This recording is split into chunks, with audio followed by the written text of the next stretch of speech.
Hello everyone, my name is Branov and I'm going to talk about leasing and financing a car.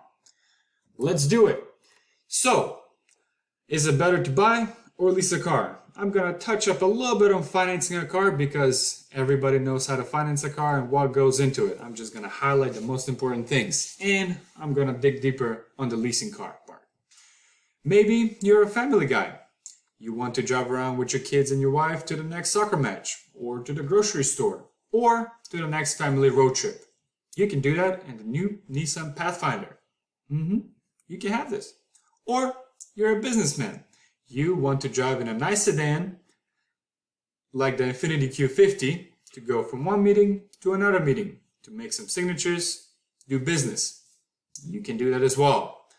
Or you are an adrenaline junkie, just like myself. You like to feel the rush when you're driving, and you want to get yourself a nice Ford Mustang GT500, which coincidentally is my all-time favorite car.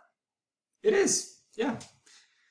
Or you're in your mid-50s, and you have a midlife crisis, and you want to splurge on a new car, and you decide to get a Porsche 911. You can do that as well. Let's see how we can do that. The same car, but different.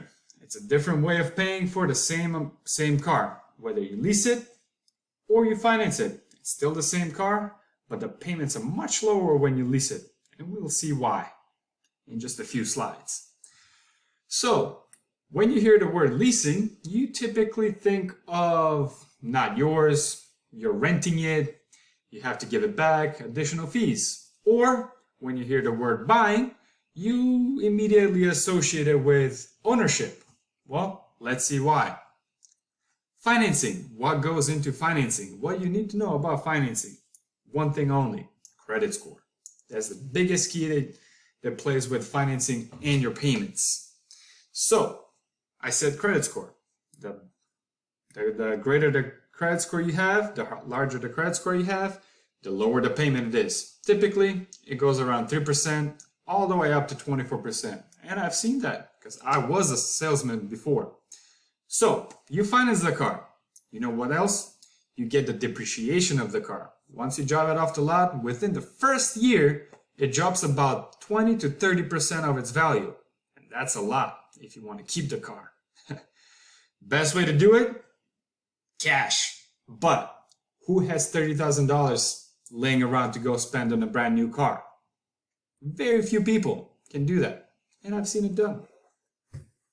Yeah, that's all I'm going to talk about financing, and we're going to go back into the showroom to go over leasing and what it actually is and what options you have when you're leasing a car.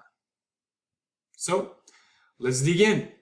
When you lease a car, as it says here, when you lease a car, you immediately think of not yours.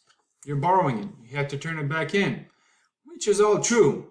And it could be also a benefit to you because you're going to have a brand new car every couple of years. Now, whether you want a sedan this year, in a few years you want to have an SUV, it's all up to you because you have the flexibility. You have the flexibility because you're going to pay a lot less. As it says here, you have the same amount of money, the same term, 48 months, the same APR, interest rate, but you're paying way less for the same car, which allows you to switch it up a little bit every few years. Now, Ivan, it's the end of the term. What options do I have? Good question. You actually have 4 options when you're leasing and only 1 on financing. Who wants 1 option? Everybody wants more options when they're presented with, you know? Yeah. First option is you can purchase the car. So you're end of the lease, you like the car, you want to keep it. You can do that with just go finance the car or pay it outright because it's going to be much lower price than initial. Second option, sell the car. It's simple. Just sell it. You're end of the lease, you have 1 more month left, put a for sale sign on it and sell it for more than it's worth because it could be. It's not always less. There are vehicles there that sell more for what they're worth. Or you don't want to do all that, you don't want to go through the hassle of selling it, you can go back to the dealership and trade it in and get a new lease. And you can put the money down, the money that you get as money down for the new lease, which always also lowers the payment. Or you're done with it, you don't want it anymore, turn in the keys, and you're out. So, who wants to go and buy a new car this weekend with me?